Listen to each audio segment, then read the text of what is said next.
আমাদের অজানা রয়ে যায়। বাংলাদেশের চ্যাপ্টারগুলো উল্টায় না। আপনারা দেখেছেন সেই 7 অক্টোবরের ঘটনার পর থেকে আজকে পর্যন্ত 66,065 জন প্রকাশিত হিসাব অনুযায়ী শহীদ হয়েছে, যার মধ্যে 20,000 হচ্ছে শুধুমাত্র শিশু, যদি প্রকাশিত হিসাব অনুযায়ী। এর বাইরে আরো কত শহীদ হয়েছে আল্লাহ ভালো জানে।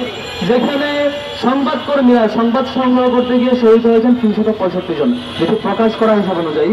এই এত মাত্রায় শহীদ অল্প সময়ে, সেখানে আমাদের সামুদ ফ্লোটিলার মধ্য দিয়ে যে বাহিনী, যে নৌযানগুলো আমাদের গিয়েছে, আমাদের বাংলাদেশের শহীদ আলম থেকে শুরু করে গ্রেটা শনিবার পর্যন্ত আরো যারা যারা বিভিন্ন দেশের রাষ্ট্র এমপি, সিলেক্টেড অ্যাক্টিভিস্ট, বিভিন্ন কালচারাল অ্যাক্টিভিস্ট অনেকে গিয়েছে। এটা কোনো ক্ষুদ্র সহযোগিতা, এটা নিয়ে আমরা অনেক উৎফুল্ল হচ্ছি, ক্ষুদ্র খাওয়া। এরপরও আমাদের দিক থেকে অনেক বেশি সাপোর্ট এবং সমর্থন তাদের প্রতি থাকবে যারা এই সাহসিকতা দেখিয়েছেন। কিন্তু এটা দিয়ে ফিলিস্তিনের মুক্তি আসলে হচ্ছে না।